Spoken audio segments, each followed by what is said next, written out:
Every time you panic, you lose. The ultimate reason for you to continue to hold on, if you are a long-term investor, if what caused you to buy it is still there. When miners leave, they're not just leaving the coal-fired energy generation of China, they're moving into countries and cities where renewable energy is there, which is better.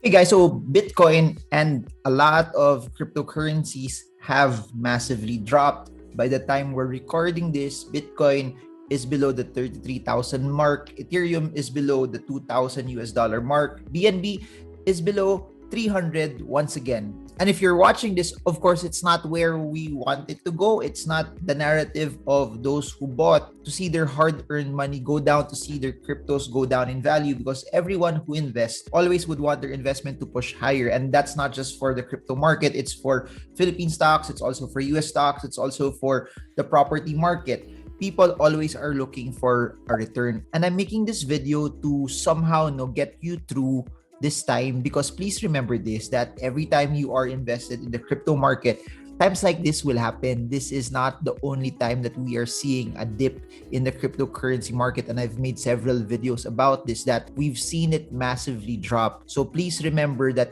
as you enter this space, this will continue to be a prevailing theme until this becomes something that becomes more mainstream, until this becomes something that becomes accepted by a lot of people. That being said, I just want to add value to you guys so that you get to also navigate this time with conviction. And I'd like to cater this video to long-term investors, stackers, accumulators, hodlers. If you are a trader, please check out the video I posted yesterday and the video I posted today using technical analysis. At the end of the day, in my opinion, for trading, technical analysis will help you analyze price movement from a short-term perspective.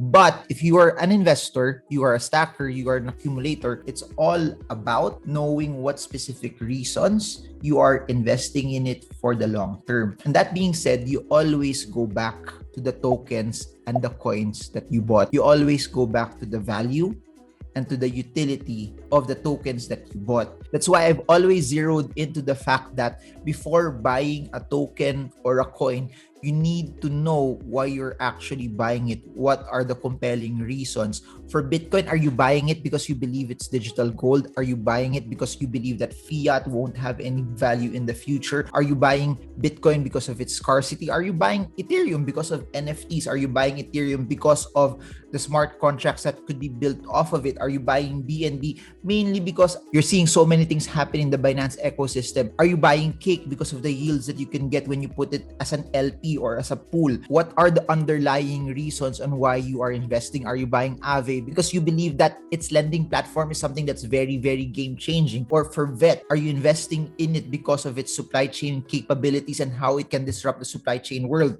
Are you investing in XRP because you believe that it will disrupt remittances? Are you investing in Cardano because you believe it will displace Ethereum? What are the underlying reasons on why you are buying that token and coin? Because in times like this, that's the most important reason that would cause you to hold. Why do I say that? Because as you see Bitcoin drop, as you see Ethereum drop, as you see BNB drop, as you see other coins drop, is there anything that has changed in the underlying technology use case of Bitcoin, of Ethereum, of BNB, of VET, of Cardano, of Solana, of Polkadot? Whatever token or coin that you are buying, you always need to go back to the fundamental reason on why you bought it. And has any of that changed?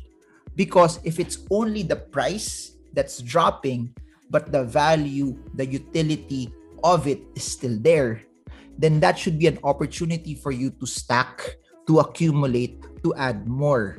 If you don't have cash, that should be a time for you to huddle. That should be the time for you not to do anything and not to actually panic. If logging in to your app makes you emotional, then maybe If you don't plan to transact on that particular day, if there's no signal for you to sell, or if you are not adding money, maybe you shouldn't log into that app, because if it causes you to panic, then it's not gonna do you any good. Better as much as possible that if you are at a point or a season of your investing career that you think that hindi ko kaya then don't log in. Don't log in. But I highly suggest you log in, because in times like this is where character and experience and investing acumen is formed.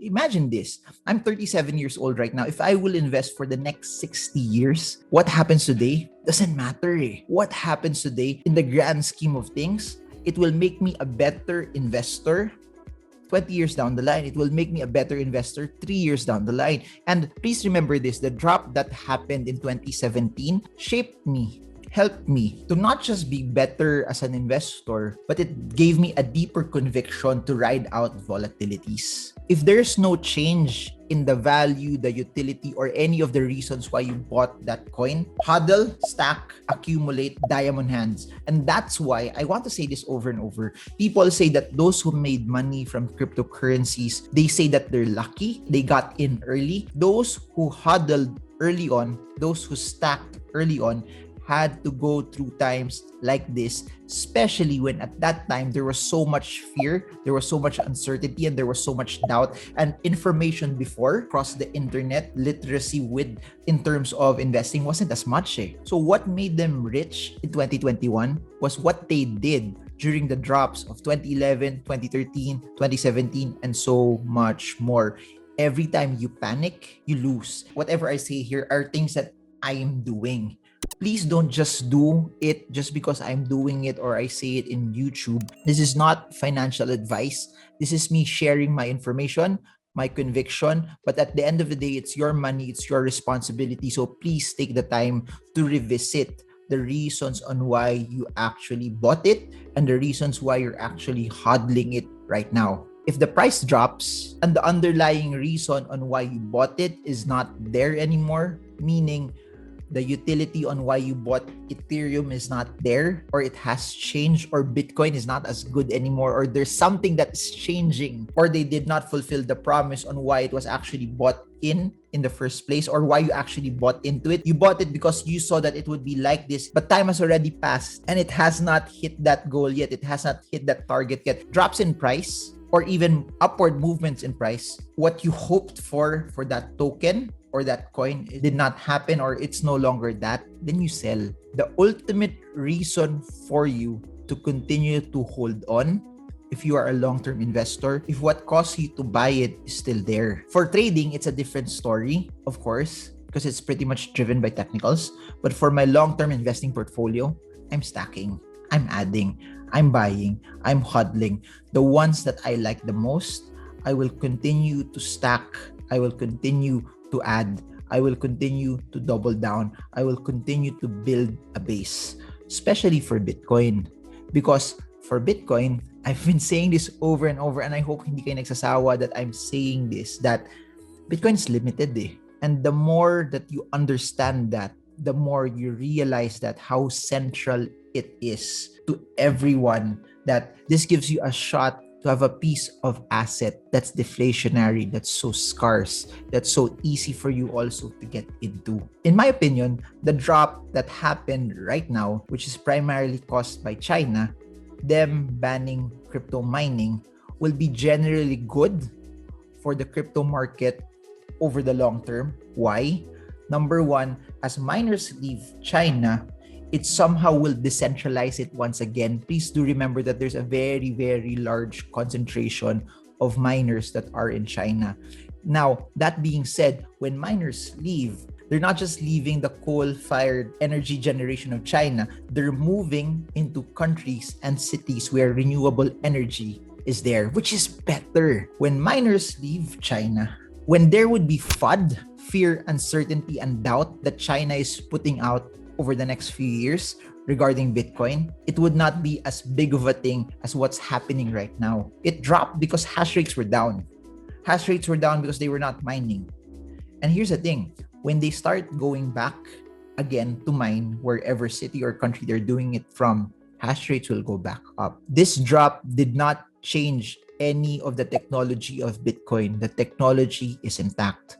This is an external pressure by something that's outside the blockchain. Another scenario could be also there would be more crypto miners that are not generally coming from China that would also take up the slack. It's real that hash rates are down, which will make processing time slower, which will affect the network, which will also affect sentiment. But that's for the short term. And that's why I don't think there's any change in utility and value towards Bitcoin. And that's why I'm just going to stack. But please don't stack just because I'm stacking. Research and study it on your own. Now, that being said, also, what's so important right now is you look at your horizon. What is your horizon on why you're putting your money in Bitcoin? I have no intentions to take it out. I have no intentions to sell it. Should I sell it, it most likely will be in USDC, BUSD, or USDT. It will be in stable coins. I won't bring it back to fiat as of right now. And if you look at that mentality is me thinking about Bitcoin for the long term, me thinking about cryptocurrencies for the long term.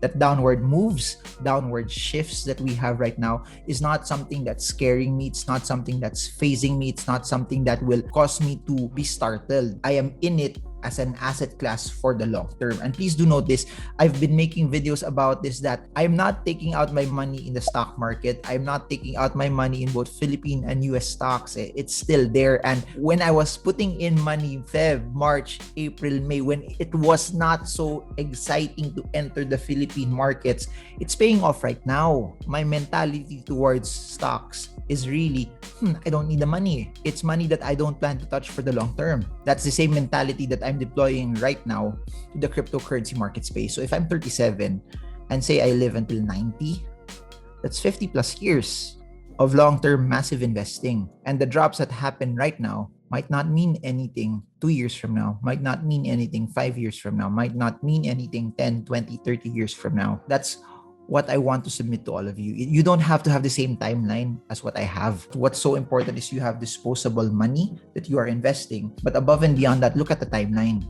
If you're investing this for 15 years, the dips for the next 8 months, the dips for the next 4 months, the dips for the next 18 months might not really matter in the grand scheme of things. You always have to look at it from a perspective that Bitcoin drops. It has dropped. Historically, it has shown that it has always bounced back. And when it has bounced back, it did bounce back higher. Just look at your overall portfolio.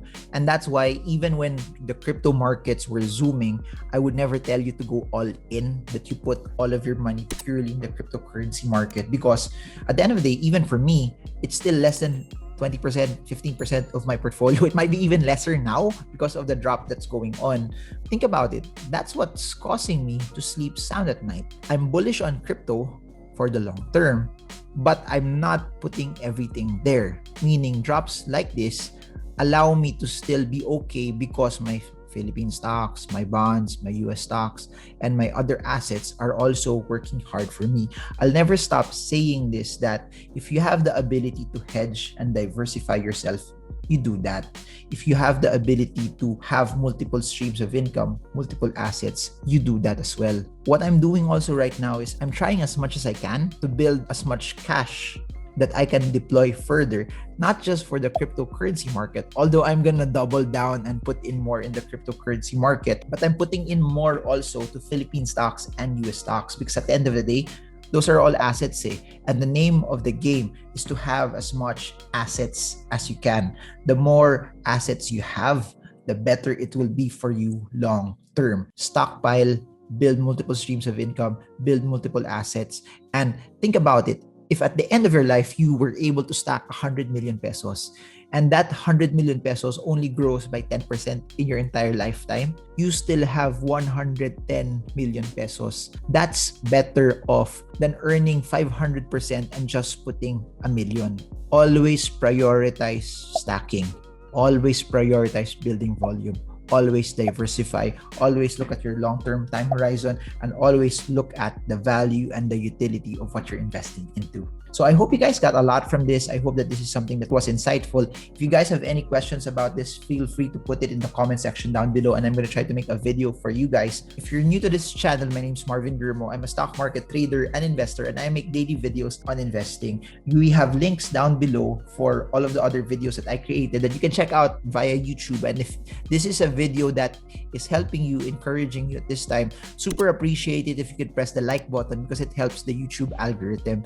And for those who want to invest in Bitcoin, the Forex market, the stock market, check out the links also below, which will allow you to invest $1 for US stocks, $10 for the cryptocurrency market, and for the Forex market, you have extra bonuses when you invest this June. We're doing StockSmart's technical analysis this July. Links are in the description below. If you want to also learn about the basics of the stock market, we have a course with Sean C called Make Money, Grow Money. It's business, entrepreneurship, and investing 101 for all of you. And check out my books. They're all available in Shopee. The links are in the description below. And I hope that this is something that was insightful, and this was something that was helpful. And I hope this video helps you trade well, trade strong, trade smart. See you all again soon, guys, and God bless you all.